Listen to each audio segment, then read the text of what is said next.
then welcome. If you are not new, then you already know what's going on. Lions, listen, Lions. Listen. If you have not pre-saved Ain't No Lover Boy FR, I need you to go ahead and pre-save. We're 10 days away. That's something you should have did 60 days ago, about 55 days ago when it was first available for pre-save. But I'm not talking no shit. I'm just letting you know to pre-save it right now. All right. So we are doing a lot of big things in the Lions Den, Lions. And excuse me while I get my area together.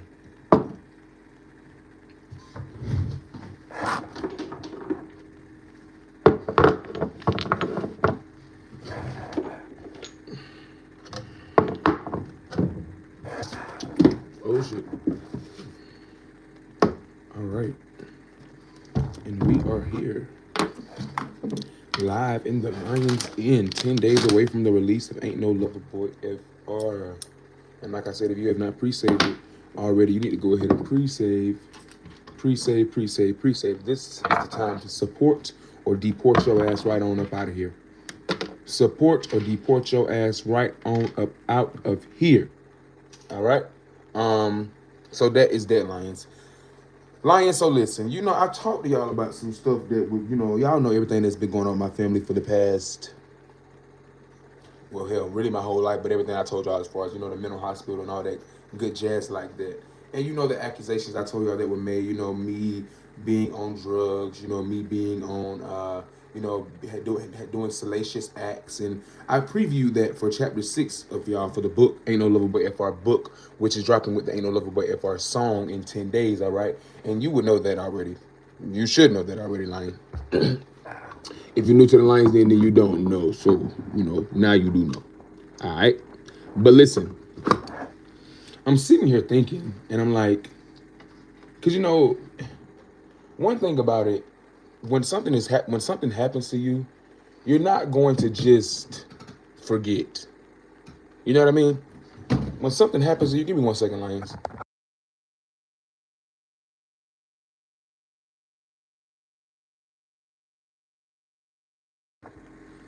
When something happens to you, you're not just going to forget it.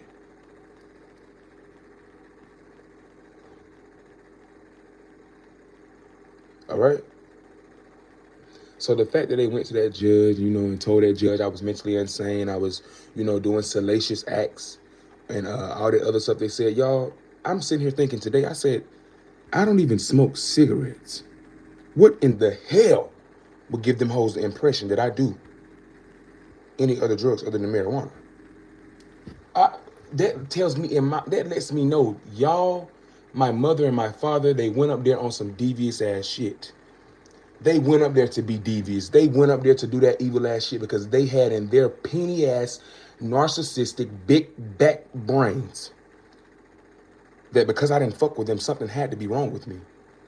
I'm gonna repeat this one more time.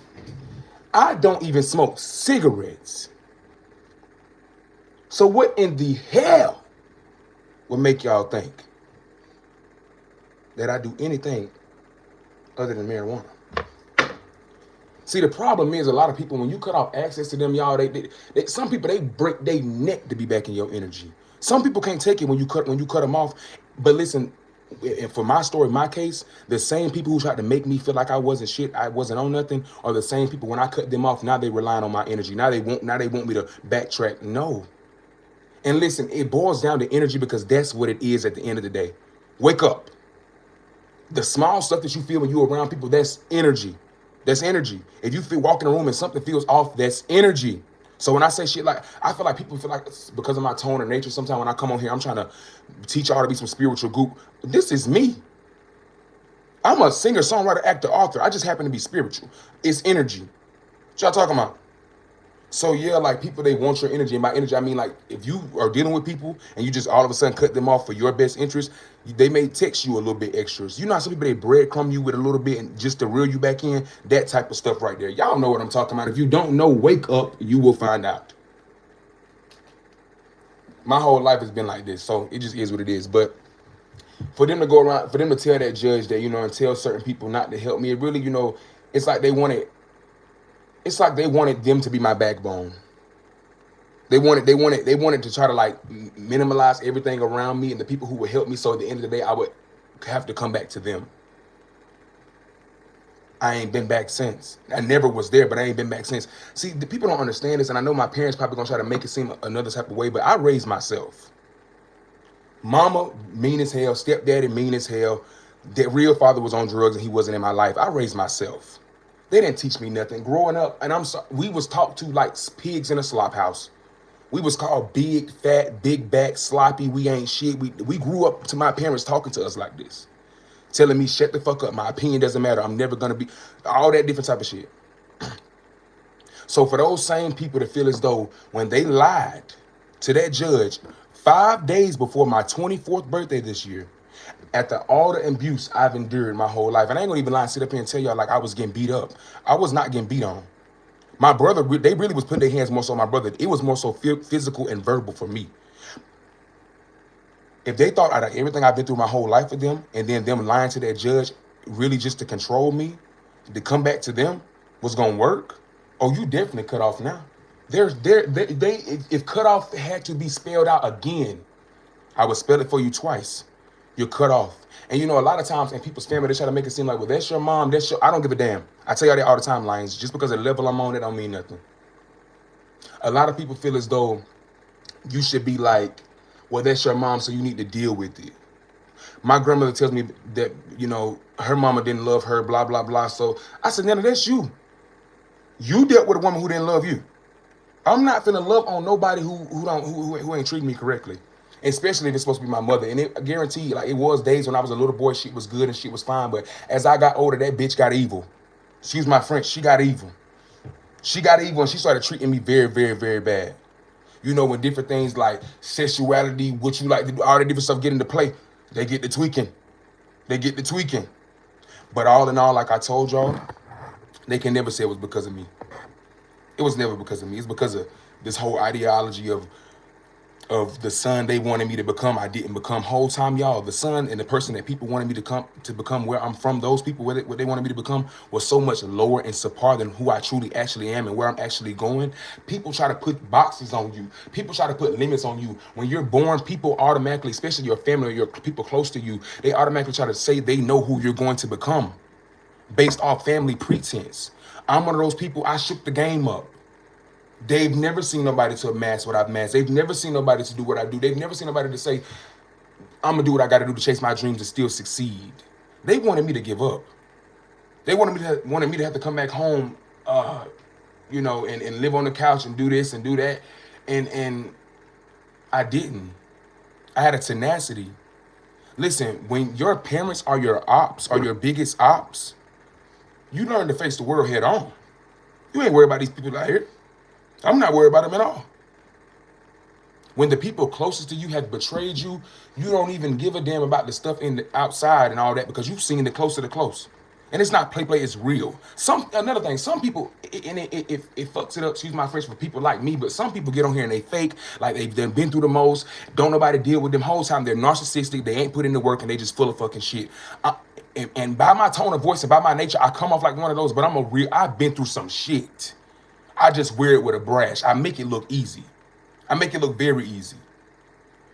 And there's certain things I just sit back and I think like, man, I can't even believe they went up there and told that judge that I do drugs and I don't even smoke a cigarette.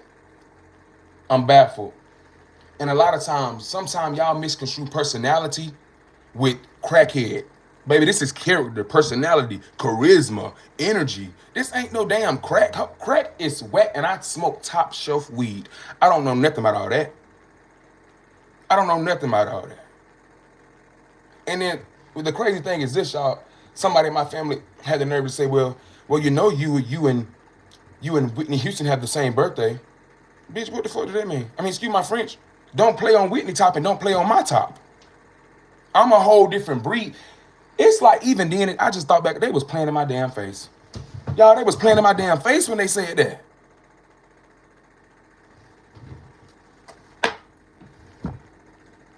I just feel the need to really come on here and let the folks know, to clean the narrative up.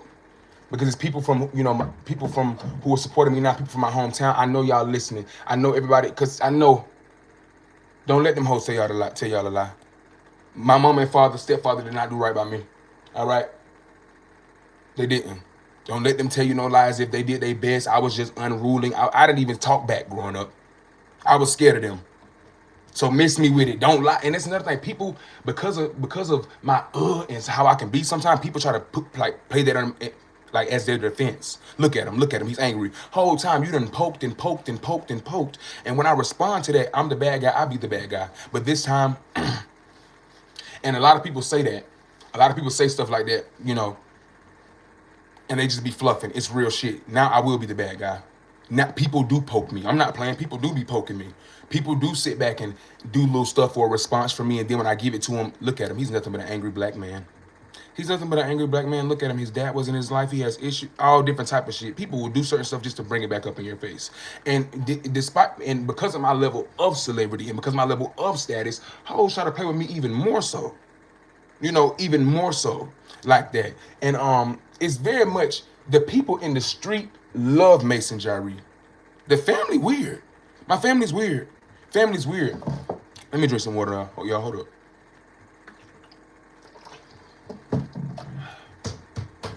The family's weird.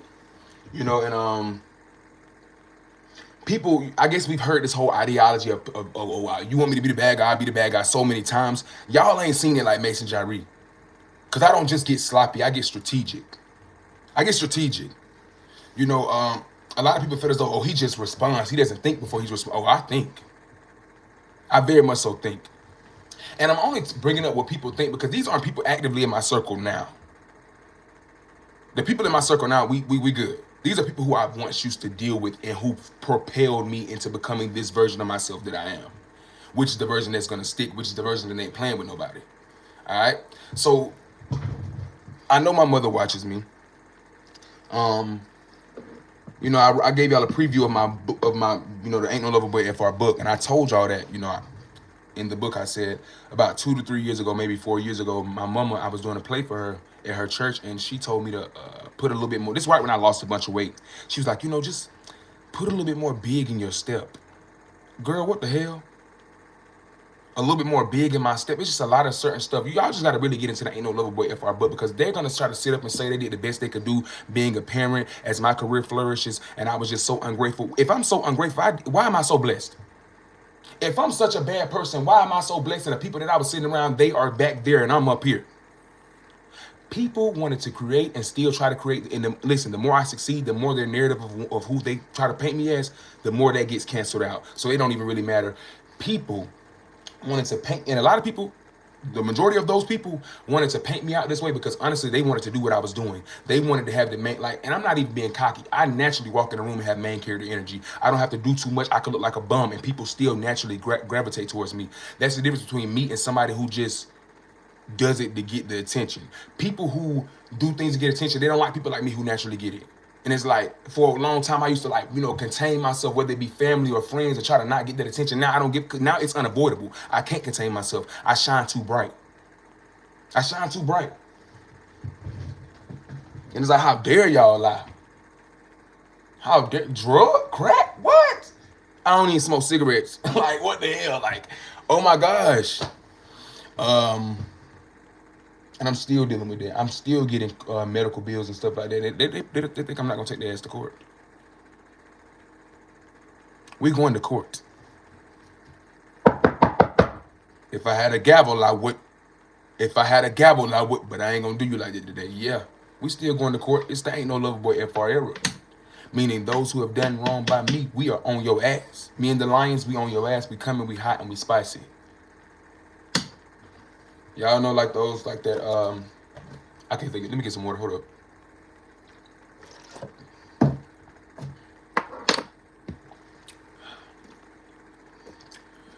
Whew. Like that Texas Pete hot sauce, on them, spicy. I love you, Lions. I'm gonna try to stay safe, stay hot, stay, just keep doing your big one outside the Lions den. I love you, and when I say I love you, I mean it. I'm gonna try. Brooke McDuffie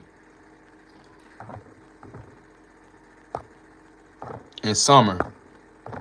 Hey, Brooke and Summer. If you're new to the Lions, then welcome.